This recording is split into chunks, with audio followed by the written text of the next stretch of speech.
right, so we're on the way to the shop. I just my fan clutch finally got in. This truck, we checked the cooling system, everything checks out, no leaks, coolant's the right color. I mean, it's old, but it doesn't seem to be any chunks of anything or any major issues. Truck runs great, but if you look at my temp gauge, I think it's higher than it should be. We did some poking around, and we determined the fan clutch was bad.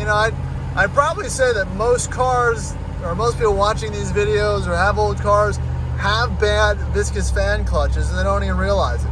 I mean, the cooling system will prevent the car from thoroughly overheating, but when you're not stationary, or when you are stationary, having that clutch engaged and spinning with the RPMs of the engine really helps keep temps down. So again, this is where she sits. It's not overheating or anything like that. But we're gonna go ahead and throw the new fan clutch in and see what she does for our temps. All right, we'll check back in here in a little bit.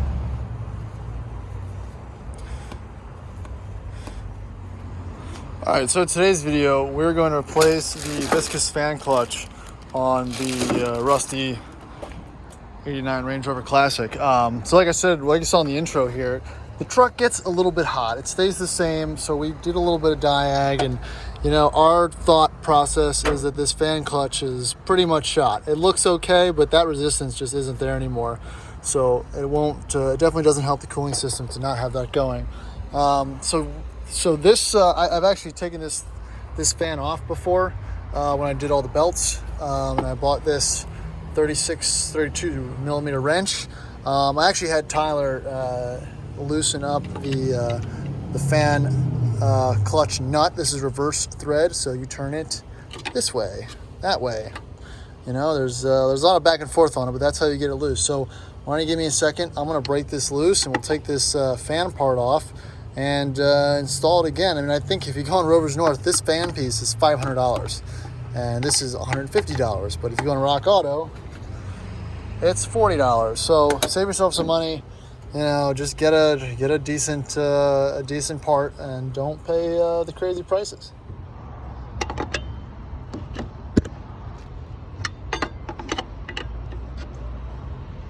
All right, so I broke it loose. Again, I already pre-loosened it. I didn't have the holding tool. Actually, I did, but I snapped it. Put the holding tool on these little nuts here. You turn it this way, and you push it this way. And so you can just spin the fan off just like this. Be careful of the threads. You don't want to damage the threads when it pops off. And we'll just pull it out.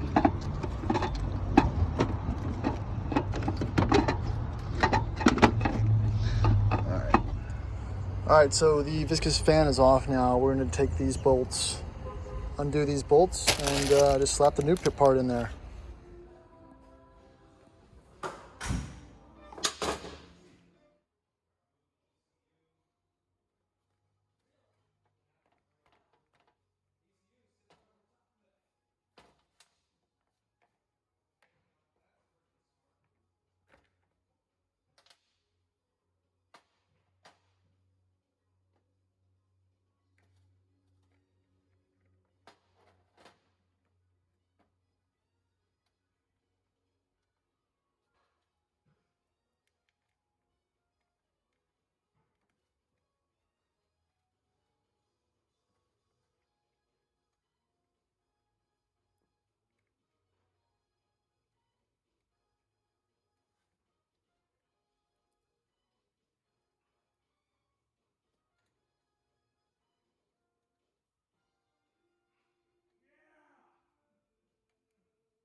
So the thread pitch on the bolts is different.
All right, we gotta find 2 more bolts. All right, well, you can tell I'm really going for the bespoke look right here. So the hardware did not come with hardware, the new fan clutch, and none of the old hardware, the bolts themselves are different thread pitch. So we're going with this. So we're gonna shove it down in there and spin it on and see how she does. And bam, it's back off there. So that's kind of a bummer. I just had to get a different part, I guess. It looks like they sent me the one for the 36 millimeter water pump pulley thing. I don't know. So that's the problem with parts. Sometimes they're wrong. I should have checked it before I took it all together, but it's only, it was about 5-10 minutes of time. So I'll get the right part, get it in there, but that's how you do it. You got any questions? Drop a comment below, and please continue to like and subscribe. I got 100 followers so far. Let's see if we can get those numbers up. This has been fun so far. I want to keep doing it.